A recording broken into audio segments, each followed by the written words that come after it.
यदा यदा हि धर्मस्य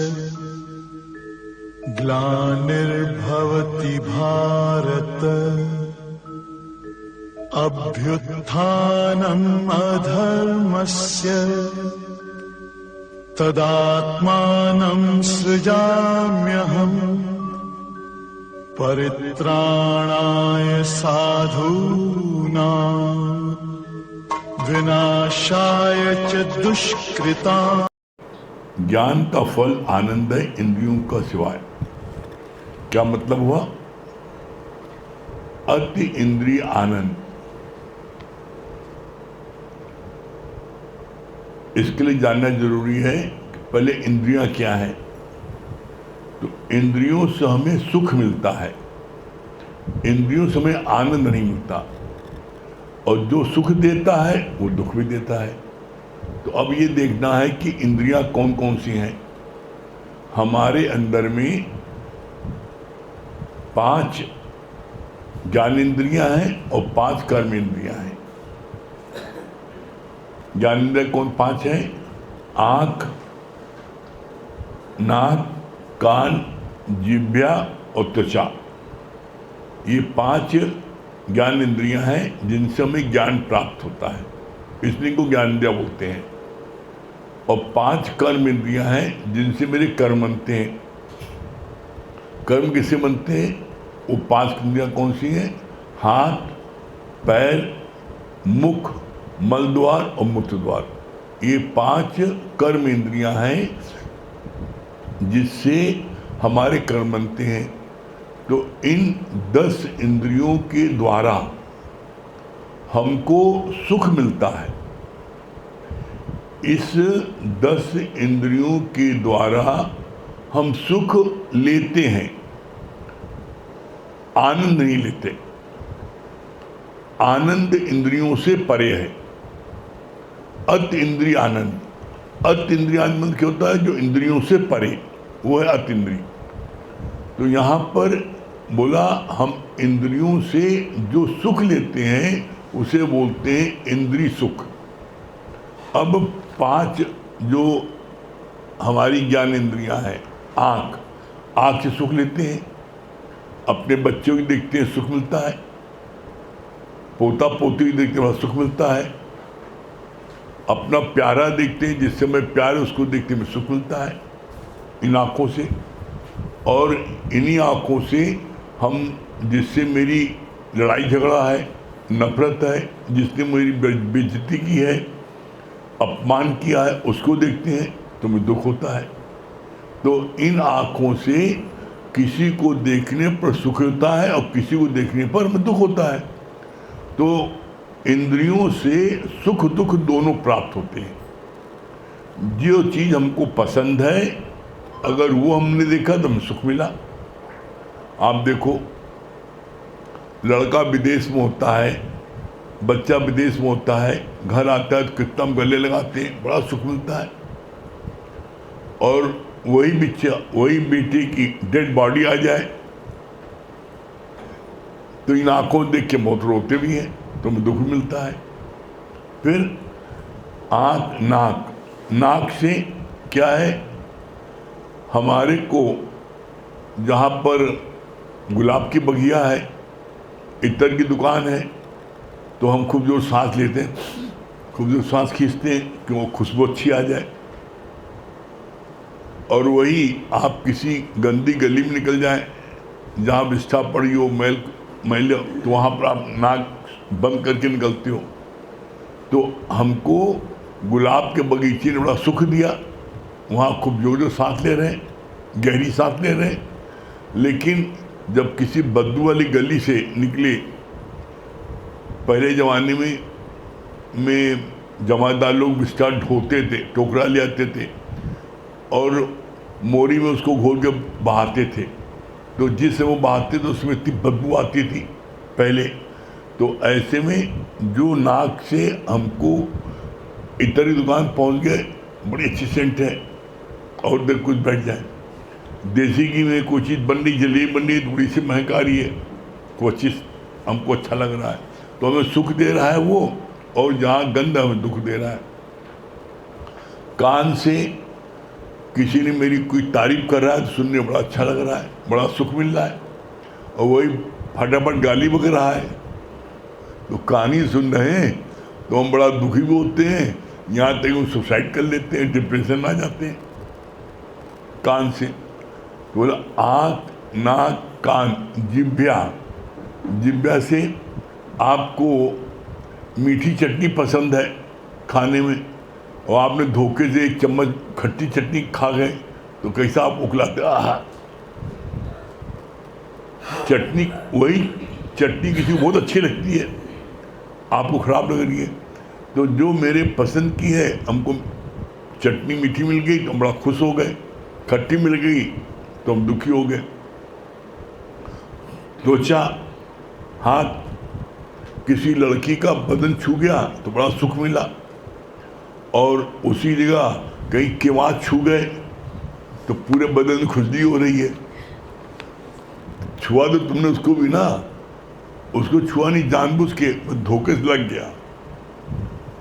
या तुम्हारे त्वचा में धोखे से कभी कभी आप देखो बेचारे लोगों को आँख से कम दिखाई पड़ता है, माँ लोगों को, तो वो रोटी पराठा सेकती तवे पर तो वो ऐसे से उंगली सेकती हैं तो कभी कभी पराठे की जगह तवे पर उंगली रख देती है तो माँ बिलबिला जाती है गरम गरम।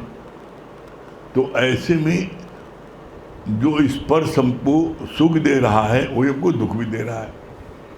तो ये पांचों इंद्रियां हमको सुख भी दे, दुख भी दिया। इसी तरह 5 कर्म इंद्रियां ये भी हमें सुख देती हैं और दुख भी देती हैं। सुख कैसे देती हैं? ये पैर हमको सत्संग अच्छा लगता है, हम सत्संग में हमको आने मिल गया, पैदल आ गए तो बड़ा खुश हो गए। और यही आपकी जो है जो शराबी कबाबी हैं, जो पार्टी सार्टी करते हैं, वो पार्टी सार्टी का कोई उनको यहाँ पकड़ लाया तो उसको मार मनी मन गाली बकते, कहाँ पकड़ लाया, हमारा इसमें नशा पानी की टाइम था, हमको यहाँ पकड़ लाया। तो जो पैर से वो जानना था शराब गड्ढे, वो आ गया यहाँ पर, तो उसको दुख होता है। और जो सत्संग जिसको प्यारा है उसको बड़ा सुख मिलता, अभी परीक्षा से कर लिया है। इन्हीं हाथों से, हाथ पैर, अब हाथों से जो है तुम्हारे को क्या हुआ, किसी की तुमने सेवा की तो तुम्हें सुख मिला, सेवा तुमने की उसको भी सुख मिला, तुमको भी सुख मिला। जैसे एज एग्जाम्पल, पिता आपके थके मांदे आए, ओल्ड एज के हैं, आपको पिता तो प्यार है, आपने पिता का पैर दाबा तो वो कह रहे नहीं बेटा बस करो, अब बेटा सो जाओ, नहीं पापा और थोड़ा दाब दे और दाब दे, तो सुख आपको मिल रहा है ना, उनको सुख मिल रहा, आपको सुख मिल रहा है। और इसी हाथ से आपने किसी बच्चे को मार दिया, उसने कहा पापा एक आइसक्रीम दिला दो, अब आप किसी मामले में कस्टमर लड़ भिड़ के आए हैं, नुकसान हो गया, माल नहीं लिया है, तो माल कस्टमर नहीं लिया लेकिन दूध पड़ा का और आइसक्रीम खा, बोले खाओ,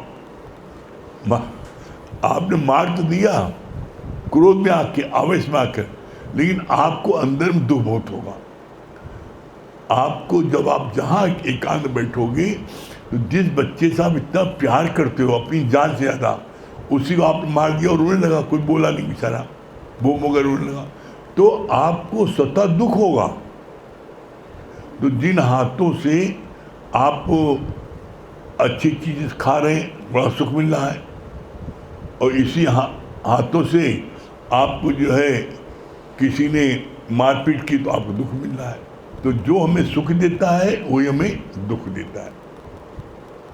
हाथ पैर, मुख से आप किसी को अच्छे वचन बोल रहे हो, वचन संभाल के बोलिए और वचन के हाथ न पाओ, और एक वचन औसत करे एक करे खाओ। आपने किसी को वचन बोले, मीठे वचन बोले, तो उसको भी आनंद मिला और आपको भी आनंद मिला, वो भी सुखी हुआ, आप भी सुखी हुए। कैसे? जैसे आप जा रहे हो और एक सूरदास वो सड़क पर आ गया, आप गाड़ी से स्कूटर जा रहे हो, आपने अपनी स्कूटर खड़ी करके आप सड़क पर चल रहे हैं, आपको चोट लग जाएगी, हैं, आप कृपया इधर बैठ जाइए या इधर हो जाइए। आपने उसको बड़े प्यार से, मीठे वचन से आपने उसको बैठा दिया और उसको कुछ खिला पिला दिया, तो आपके मन में कितनी तसल्ली होती है। आपको सुख मिला, उसके साथ साथ उसको कितना सुख मिला। तो बोला वचन संभाल के बोलिए। आपने जो वचन बोले उस एक वचन से उसको कितना आनंद मिल गया।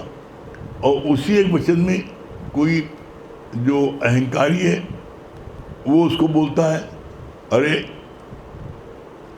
हमारी गाड़ी आगे मरना है, ऐसे अंधे हो, मरना भी चाहते हो। तो एक तो बेचारा वो भगवान से ऐसे ही लाचार अंधा, और ऊपर जो तुम उसको बोल रहे हो हमारी गाड़ी आगे काहे मर रहे हो अंधू, तो उसको आपने कष्ट दिया। तो बोला इसी मुख से किसी को कष्ट मिला और किसी को सुख मिला, आनंद नहीं मिला किसी को। इसीलिए फिर आता है लास्ट में कि ये इंद्रियों के द्वारा आप सुख भोग सकते हो और सुख के साथ आपको दुख भी मिलेगा, लेकिन जो ज्ञान के द्वारा, ब्रह्म ज्ञान के द्वारा आप अति इंद्रिय आनंद, यहां जो आया है अति इंद्रिय आनंद कहाँ मिलेगा? अति इंद्रिय आनंद आपको एकमात्र ब्रह्म ज्ञान से मिलेगा, बाकी किसी ज्ञान से नहीं मिलेगा। अगर आप और कोई भी धार्मिक शास्त्र पढ़ते हो, सुनते हो, तो उससे भी सुख ही मिलेगा और ये दुख मिलेगा। जैसे आप रामायण पढ़ते हो, आनंद नहीं, उसमें आपको मिलता है सुख दुख। वहाँ पर जो है क्या है, अब आप देखिए, पढ़िए रावण के चरित्र पढ़िए तो गुस्सा आता है ना उसमें क्रोध आता है। भरत के चरित्र पढ़िए बड़ा अंदर आनंद आता है, बड़ा बड़ा सुख मिलता है, कितना अच्छा है। तो बोला ब्रह्म ज्ञान, क्यों? ब्रह्म ज्ञान में यहाँ पर एक बात बता देते हैं कि तू ब्रह्म है, तू आत्मा है, तुम्हारे को कोई भी चीज, कोई भी वस्तु, कोई विषय तुम्हें दुखी नहीं कर सकता। क्यों? क्योंकि तुम स्वयं वो ब्रह्म हो। तो ये जो आनंद की प्राप्ति हुई, ये कब हुई? जब आप ब्रह्म ज्ञान के द्वारा आपने जाना कि मैं वो ब्रह्म, मैं स्वयं हूं। जब आपने स्वयं अपने को जाना कि वो ब्रह्म, वो शक्ति मैं स्वयं हूं, तब आपको आनंद की प्राप्ति, यह है अतीन्द्रिय आनंद। और इसको बोलते हैं जो सुख आए फिर नहीं जाए उसका करो विचार, देखा पागल सब संसार। सुख सुख सुख करता जाए, 3 बार आया है, सुख सुख सुख करता जाए। क्यों? क्योंकि दुनिया में आनंद तो कोई जानते ही नहीं ना। एक्चुअल में हम सुख को आनंद समझते हैं, और इसीलिए जो 3 बार सुख सुख आया है, तो पहला सुख क्या आया? दुनिया में अधिकतर लोग, 99% लोग सुख किससे समझते हैं? लोग समझते हैं खूब अधिक धन हो जाए, इसलिए धन कमाने में भागते हैं। तो सबसे ज़्यादा लोग, पहला लोगों का विचार है कि धन खूब हो जाए तब सुख मिलेगा, तो धन के लिए भागते हैं। फिर जब धन इफरात कमा लिया, जितना उनके मन में इच्छा थी उससे ज़्यादा कमा लिया, तो कहीं सुख तो आया नहीं हाथ, लेकिन सुख तो हाथ ही नहीं, बल्कि वो बवाल हो गया। जितना ज़्यादा धन दौलत भई, उतना ज़्यादा बवाल, उतना ज़्यादा गुंडे बदमाश पीछे लगते हैं, उतने ज़्यादा इनकम टैक्स टैक्स वाले पीछे लगते हैं, उतने वाले जो है जितने भी हैं चंदा मांगने वो पीछे लगते हैं। तो कहते और बवाल मोर नंबर से हो गया। No money no disappointment. अब कोई पैसा नहीं, कोई चंदा वाला आ गया, ना कोई गुंडा आ गया, ना बदमाश आ गया, ना फिरौती वाला, ना इनकम टैक्स वाला, ना सेल टैक्स वाला। मस्ती हरी नाम जपो, कोई दुख नहीं ना। सिर्फ एक ही दुख है, पैसा कम है, और पैसा ज़्यादा है तो अनेकों दुख है। तो बोला धन कमाने की वजह से व्यक्ति पहले अपना उसमें 10-20 साल गंवा देता है। क्यों? उसके मन की भावना होती है कि हमारे पास जब धन अधिक हो तब सुख मिलेगा। अभी प्राप्त कर लिया, देखा सुख नहीं मिला, तब फिर उसका ध्यान पलटता है, नहीं शादी ब्याह कर ले इससे बड़ा सुख है। क्योंकि आदमी देखता है जब पैसा होता है, घूमता है क्लब पार्टी में, देखता है सब जोड़े जोड़े आ रहे हैं, तो हम भी जोड़े से तो जाए, तो उसमें सुख मिलेगा। उसमें 10-5 साल घुमा देता है, देखा इसमें भी सुख नहीं ना, तब फिर सोचता है नहीं बड़ी कोठी बंगला बनवा ले उसमें सुख होगा, उसको बनवा लेता है, देखा इसमें भी सुख नहीं ना, तब बोला सुख सुख सुख करता जाए। जब तीनों में अपना 25-40 साल बिता दिया, तब वो फील करता है, अपने जीवन में अनुभव करता है, जो सुख पायो मैं राम भजन में, सो सुख नहीं अमीरी में। जितने भी रईस हैं, जब उनको ये ज्ञान मिला तब उन्होंने कहा अब सुख मिला है।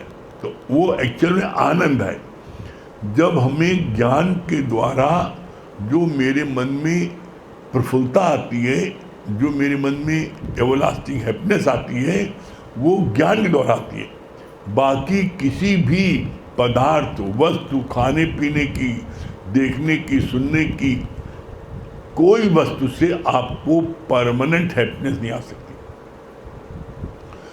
परमानेंट हैप्पीनेस के लिए तो सिर्फ एक चीज है, वो है ब्रह्म ज्ञान। जब आपको ब्रह्म ज्ञान मिल गया, जब ब्रह्म ज्ञान मिल गया तो क्या होता है, ब्रह्म ज्ञान मिलने के बाद में जब आप स्वतः जानते मैं स्वतः मैं ब्रह्म हूं, तो अब जब स्वतः ब्रह्म हो तो किससे क्या चाहिए? आप ही घर के मालिक हो। अब आप जो चीज चाहे ले सकते हो, आप ही का माल है, तो आपकी किसी चीज की इच्छा होगी? जब आप किसी दूसरे घर जाते हो, वहां कोई सुंदर चीज देखते हो, मेरी नहीं ये मिल जाए अच्छा है, लेकिन जो चीज स्वयं आपकी खुद है उसको आप के लेने की इच्छा होती है नहीं। हम तो देखते हैं बड़ा मजा आता है, जिनके घर में गाड़ी घोड़ा है उस साइकिल में चलने में जाता उन्हें। हम देखते हैं जिसके घर में आपके हमने देखा गाड़ी घोड़ा है तो उसको साइकिल में जाता है, और जिसके पास गाड़ी घोड़ा नहीं ना, वो मंगनी मांग के सब कुछ चला ले, कुछ चलाने मिल जाए कुछ, तो मतलब वो ललायत होता है। तो ये प्रकृति का नियम है, जो चीज़ नहीं होती उसके लिए आप ललायत होते हो, और जो चीज़ इफरात होती है वो तो मन नहीं आता। तो भगवान ने बोला कि यहाँ पर तुम देखो, तुमने दुनिया की सारी सुखों को ले लिया, लेकिन तुमको परमानेंट हैप्पीनेस मिली? परमानेंट कब मिली? जब आप ब्रह्म ज्ञान में आए, और ब्रह्म ज्ञान में आकर के आपने ये महसूस किया, अपने अंदर शक्ति को जगाया गुरु की कृपा से, और जब आपकी वो शक्ति जगी तो बोला चहुओर आनंद ही आनंद समाया है। आपको हर व्यक्ति बड़ा अच्छा लगता है, हर व्यक्ति बड़ा प्यारा लगता है। क्यों लगता है प्यारा? क्यों प्यारा लगता है? क्यों? क्योंकि अब हर व्यक्ति में आप अपना रूप देख रहे हो। तो अपना रूप कैसा भी हो, काला कलूटा रवि ने बहुत बढ़िया शीशे में ठीक ठाक है, पाउडर लगा करके चाहे कितना करियर हो, लेकिन पाउडर की लगा के गोरा बन जाएगा, अच्छा लगेगा। उसको बोला नहीं कि कैसा भी शकल हो, हर व्यक्ति को अपनी शकल बड़ी प्यारी है। तो जब आप हर एक में अपना आप देखते हो, गुरु जी ने क्या बोला है, ब्रह्म ज्ञान में क्या है, भगवान कृष्ण ने क्या कहा है, एको श्याम बहुरूप धरो। अगला प्रमाण क्या दिया है, लाइन काटी, सबना जिया का एको दाता, सो मैं बिसर न जाऊं। गुरु का नहीं, गलत, ये लिखो, सबना जिया का एको धाता, सो मैं बिसर न जाऊं। सारे जीवों को धारण करने वाला मैं वो हूं, जब मैं ही सब जगह हूं, मैं इधर भी हूं, मैं उधर भी हूं। तो हम किससे नफरत करेंगे? हमें हर कोई प्यारा लगेगा। हम नफरत उससे मुझसे करते हैं जब हम कुछ चाहते हो मिलता नहीं। गलती तुम्हारी, तुमने चाहा क्यों? गलती खुद करें। हम चाहें हमसे ये मिल जाए, हमसे ये मिल जाए, फलाना में ये दे, फलाना ये दे। तुम सबसे चाहो भी मिल जाए और न मिले तो तुम नाराज हो। बड़ी गजब की बात है। इसका एक अनुभव भी हमने किया जो आप बता रहे हैं। तो एक दिन हम गए थे मनवरी में, मतलब सत्संग का जो है तो गए और आधे घंटा का जो है 45 मिनट तक सत्संग से हम चले हैं। और भाई गुरु ने कहा, गुरु ने हम लोग को सिखाया ये कि भाई कहीं भी जाओ किसी प्रकार की कोई इच्छा मत रखो। हाँ, जो है ये बात भाई जो गुरु का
मतलब लिए बैठे हैं। जब बाकी तो ठीक है, लेकिन उससे नहीं मैं बोलता। आप देखो, सबसे कठिन काम है किसी के आगे झूठ, और सबसे आसान काम है कि किसी को अपशब्द करें। आप देखो, हर चीज का एक इक्वलेंट रिएक्शन है। आपको अभी कोई अपशब्द बोले, वो 3 बोलेगा, आप 13 बोलेगा, लेकिन वो 13 बोले और आप मौन रह जाओ, ये सत्य है। क्यों? क्योंकि ज्ञानी जो है वो सब कुछ परमात्मा को सौंप देते, और अज्ञानी खुद ही तलवार लिए बैठे हैं। आओ बताइए। अब आप देखो, जैसे दूसरा उदाहरण, सबसे अच्छी बात ये है कि गुरु ने हर चीज को चरितार्थ करके दिया। जैसे गीता भगवान के बारे में कौन आता है, जब उनकी तबीयत एक बार बड़ी खराब हुई, किसी कारणवश उनको तत्काल बाहर जाना पड़ा। अब रिजर्वेशन मिल नहीं पा रही, जाना बड़ा जरूरी है। तो क्या हुआ, वो सब प्रेमियों के साथ ट्रेन में चढ़ गए, और चढ़ने के बाद वो बाथरूम के पास जो जगह होती है वहीं बैठ गए। अब जो भगवान के प्रेमी थे, उनके मन में तो गुरु के प्रति भाव था कि हमारा गुरु यहाँ बैठे। तो उन्होंने क्या किया, जो लोग जिनकी सीटें कंफर्म थी उनसे जा करके रिक्वेस्ट कि आप इनको जगह दे। बार बार रिक्वेस्ट करने के पश्चात भी किसी ने भी उनको जगह नहीं मिली। गीता भगवान इस सारी प्रक्रिया को देख रहे थे। उन्होंने क्या बोला, उन्होंने बोला इधर, और अब किसी को भी किसी भी यात्री से कहने की आवश्यकता नहीं, तुम चुप मार के बैठ जाओ। तुम भगवान को उसका कार्य करने तो दो। उसका परिणाम क्या हुआ, 10 मिनट के बाद एक यात्री ये सारी गतिविधियों को देख रहा था, वो उठ के आया, और आने के बाद उसने उनसे बोला कि आप कृपया हमारी सीट पर बैठिए। अब आप सोचिए, अब इतना धैर्य क्या आप अपने अंदर रख पाते हो? आप अपने अंदर नहीं रख पाते। भगवान का कहना है कि तुम सब कुछ मेरे ऊपर छोड़ के तो देखो। हम क्या करते हैं कि एक बार, 2 बार, 3 बार तो छोड़ते हैं, चौथी बार पकड़ लेते हैं। तो जब पकड़ लेते हैं तो माया में जकड़ लेते हैं। आप देख लो, जितनी बार भी अगर आपका विश्वास पक्का है, तो भगवान ने गीता में क्या बोला कि हे अर्जुन, जो मेरे इस काल को मेरे प्यारों में बांटता है, मैं उसका योग क्षेम का भार स्वयं उठाऊंगा, और वो मुझे अतिशय प्रिय है। अब आप देख, तुम भगवान को सौंपो तो सही। होता क्या है कि रह रह के जो तुम्हारा विश्वास है वो कमजोर पड़ता है, और जब तुम्हारा विश्वास कमजोर पड़ता है तो तुम कोई ना कोई रिएक्शन दे बैठते। आप देखो, कोई भी कितनी भी कठिन परिस्थिति आपकी लाइफ में आ जाए, आप उसको धैर्य रखिए। जैसे भी बोला कि तुम व्यक्ति नहीं, तुम उस शक्ति को देखो। तुम जब उस शक्ति को देखोगे तो तुम्हें व्यक्ति से कोई राग होगा ही। होता क्या है, जब कोई हमारे निगेटिव चलता है तो मन में उसके प्रति कुंठा, क्रोध, घृणा, ईर्ष्या, द्वेष सब पैदा हो जाता है, और जिसकी वजह से क्या होता है, परमात्मा तुमसे दूर होता है। जैसे बहुत अच्छी बात भगवान बता रहे थे, कहा कि एक पिता के 3 पुत्र थे, और वो अपने तीनों पुत्रों को लेकर मेला दिखाने गए। तो वो पहला पुत्र था, वो नौजवान, तो उसके प्रति पिता को चिंता की भावना नहीं थी। क्यों? क्योंकि उसके मन में था कि ये नौजवान अपनी रक्षा करेगा। दूसरा जो पुत्र था वो 5-6 साल की उम्र का था, तो भीड़ भाड़ वाले इलाके में पिता उसका हाथ पकड़ लेते थे उसकी रक्षा के लिए कि कहीं बच्चा भ्रमित न हो। और जो तीसरा बच्चा था वो बहुत छोटा था, वो पिता की गोद में रहता था, तो गोद में रहने के कारण वो पिता का प्रेम प्राप्त करता। भगवान ने इसका सिद्धांत बहुत सुंदर बताया। कहा इसी प्रकार जो पहला बच्चा है वो कौन है, कहा वो परम पिता परमेश्वर का ज्ञानी बच्चा है। वो पिता समान हो चुका है, पिता का स्वरूप हो चुका है। दूसरा बच्चा कौन है, दूसरा बच्चा है जो उसके प्रति गुरु की प्रेरणा ये होती है कि वो गलत संगत में न रहे, उसको गुरु बार बार गलत संगति से बचा देता है। और तीसरा बच्चा कौन? तीसरा बच्चा है वो नया जिज्ञासु, जिसकी रक्षा गुरु पल पल करता है, हर पल करता है। क्यों? क्योंकि गुरु को पता है कि ये भी नया जिज्ञासु, ये कहीं पर भी गिर सकता है। तो अब आप देखो कि सबसे ज्यादा फायदे में कौन है? जो पिता की गोद में है। तो आप क्यों नहीं परमात्मा की गोद में बैठ जाते हैं? आप क्यों उसकी उंगली पकड़ने में लग जाते हैं? आप देखो, जब उंगली पकड़ोगे तभी बिछड़ोगे, और जब परमात्मा की गोद पकड़ लोगे तो फिर कहीं बिछोड़ोगे क्या पता। इसीलिए भगवान ने बोला तू अपने घर में जरूर आ जा, खुदी के बदले।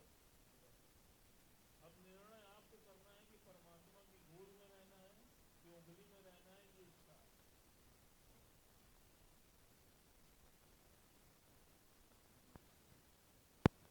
गोद में लिया है कि कितनी चमकती माया में वहाँ से निकलना कि कोई गुरु की जरूरत। आज भी गुरु हम लोग को जो पुचकारता है, वही बुलाता, वही प्यार करता है।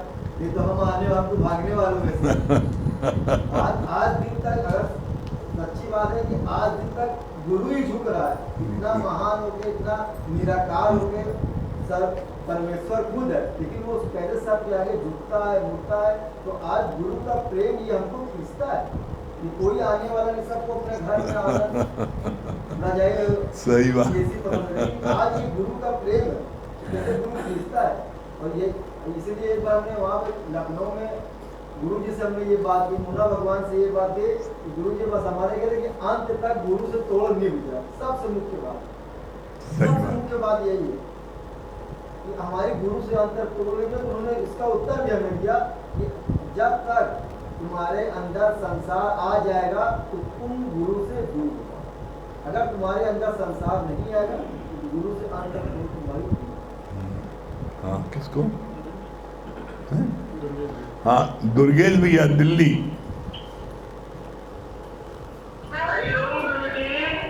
हरिओम। क्या बोल रहे दुर्गेश भैया?